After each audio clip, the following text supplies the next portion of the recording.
Christian follower of Christ, you should not whatsoever be going to bars, clubs, or anything that's degenerate in that manner, you know? If you go to a restaurant, there's live music, maybe kids running around, they have a playground, and they're playing some, like, country band. I don't see anything wrong with that. I mean, just someone has maybe a beer, a meal. Like, I personally don't drink, and I don't encourage people to drink, but I don't see anything super wrong with that particular setting. If it's like, might be like a outdoor kind of playground like restaurant. But if you're a Christian, you should not whatsoever be going, taking Jello shots, getting drunk, smoking weed. And especially those people like going to clubs, taking pictures together. You can't be doing that. The Bible says evil communications corrupt good manners. So even if you're not doing that yourself, being in those environments is not good. You got to be tough on yourself in the sense that if your parents didn't teach you like about certain environments, like, don't go. You don't have to go. You're not obligated to anybody to hang out with toxic people. And I know the world will try to gaslight you into thinking, oh, you're intolerant with people. You don't want to be this person's friend. Maybe you should stop being paranoid, grandpa, grandma. But no, you got to stand your ground and say, I'm not going to show up to that location. I'm not going to tolerate, toxic, friends that are going to drink, do drugs. You got to put your foot down and say no. In the Bible, I believe in the book of Luke or Matthew, like New Testament, where they turn like that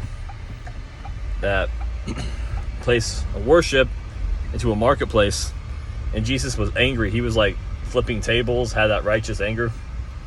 You got to be, I can't tell you how to think, but it's important that you put your foot down and say no, and to not tolerate evil in your life and tolerate that kind of places like that. Because if you're somebody that's has good morals, good values, and I don't even need to explain, but if you're with the wrong people and they ask you to go out and you've never really done it before, I've seen this time and time again in high school, college, like people that seemingly came from good parents, good homes, hung out with the wrong crowds, they started drinking, doing this, and now they're hooked. You gotta have that backbone and just not tolerate that kind of stuff whatsoever. Because a lot of people before, I know this too, and I'm very blessed to know this at a young age, is you need to have that time alone after high school or just even during, where you just go and just hike in the woods and just have that sense of grounding and being able to make your own decisions, not feel peer pressure to go and enter in a certain kind of relationship, friendship. And I'm not the person, I don't want to, if someone buddies out at a party right now, a bar club, I don't want to be the one to beat them down. No, I'm not condemning per se. I don't like the sin of that. So don't think I'm being all judgmental or anything like that, because I'm not. I'm righteously judging. But the amount of times I was gaslighted for calling out evil, for not tolerating like the whole party scene, drinking scene, like people said I was like an old grandpa, I was like a dad or something. I'm like, no, I don't need to do that to be cool. People need to get drunk to be able to talk to the opposite sex, or it's just weird, man. It's weird. If I had an 18-year-old son or daughter, and if we had a farm, right, we had chickens, animals, cows, I'd rather them work for me for a couple years, maybe go to the local community college, than to go to a university, unless they want to become even then, just that training up a child from when they are young, from when they're older, they will not depart. But you're better off to have that isolation period where you have time to yourself, able to reflect, meditate, to grow with Christ. And if the right person comes, they come.